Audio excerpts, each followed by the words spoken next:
The budget was increased 11% in the latest biennium, yet we saw some significant districts reduce their headcount. Portland School District reduced their teachers by 55. Salem Kaiser reduced theirs by 67, yet we see an increase in their budgets that creates some questions on the operational side that we're not hired or responsible for getting into in this setting. But that's something that has to be considered when we're talking about reducing the liability. I think people scratch their heads and ask why, when the budgets went up, we see reductions in staffing. That gets to our next discussion point I'm going to talk about, and this is why I raised it. When you look at budgets, you assume a budget is expended completely in the period, and maybe it isn't. I've been in other budgeting situations, and when you're looking at headcount, if we can see some school budgets increase at the dollar level, yet they're decreasing personnel, there may be headcount in those budgets that's represent positions that are not filled. And I brought this up in the first meeting, and I bring it up here again. My second titled caption is reallocation of K-12 unexpended budget. I don't know how much analysis is possible or required, but I think it's worth looking at, once again, the top or largest school systems and look at a couple of historical budgets and actual expenses and see if we do have any revenues above or beyond that which was budgeted for the entity. Because if we see a circumstance where dollars are not getting expended, yet the funds have been budgeted, when we went into that cycle, it was anticipated that those dollars would be expended. There are dollars potentially that can be reallocated to UAL. And this gets into that legal issue once again. My thinking is if the UAL was incurred as a result primarily of compensation and benefits, and we take dollars that were budgeted but not expended and reallocate them to cover historical UAL, it's still covering the educational purpose.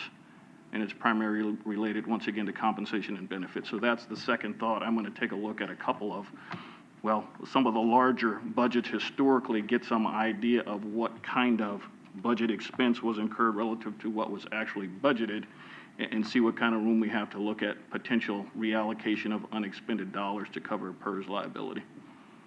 Can I just use this as an opportunity, George, to ask for another piece of help here, which is I'm sensitive to us understanding when we propose something that's already in someone's budget that we start creating bigger problems somewhere else when we, try to solve the problem over here. So that's not our intention. So do you have, well, I guess what I'm asking for is maybe a point of contact for us to help us understand how are things normally budgeted, which ones tend to be non-recurring upsides, surprises on the downside, so that we can assess how does some of this relate to what's in a budget or not. So for the state agencies, I have pretty good transparency into what's happening at the state level. At the local school district level, we have a pot of money that we send out to school districts via formula that's called the State School Fund. What happens at the local school district level is a decision by the local school board. I do not have transparency into the various decisions. They may be making a decision one way or another. As we're talking about, state agencies will have an authorized budget at a certain level. They have unexpected costs that they may have to hold positions vacant. That's pretty standard. I'm sure school districts are doing exactly the same thing. I think it'll depend on the topic. State agencies, I have good transparency in. University and community colleges, I have very, very little. And school districts is also going to be the same thing. I have very little transparency into what they're actually doing. So are you saying that every one of the 200 may do it differently? Every one of the 200 may do it completely differently. So this this may have to be maybe, once again, some expertise on this to help us. This may be blunt instruments where you can't focus on what's in or out of the budget. You focus on fund balance or something like that. And the Department of Education has people that are tracking the individual school districts. There are 197 of them, and they do have different bargaining strategies. They have different reserve strategies, different levels of local property revenues coming in. Every one of them is going to be different, but we can get contacts with Department of Education. I'm just not sure that they're going to be able to get to the level of detail that this group would like to have. Yeah. And that's why I characterize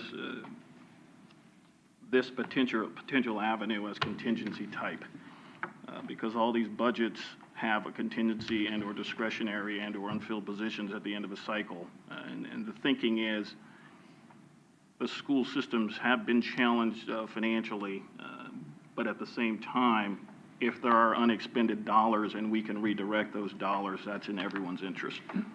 You know, conceptually, that's somewhat similar to the structure of the state's rainy day fund, and I don't know if you've looked at that as a model, but basically, a source of those funds is the unexpended fund balance at the end of the biennium, and I believe the structure is that 1% of the actual biennial budget is to go into the rainy day fund to the extent of funds available, so that it doesn't carry over to the beginning balance of the next year. I think that was also just, if we go back to our first meeting, a couple of bullets that were identified for us were limit school district ending fund balances on reserve accounts, and then the redirect may rebalance dollars.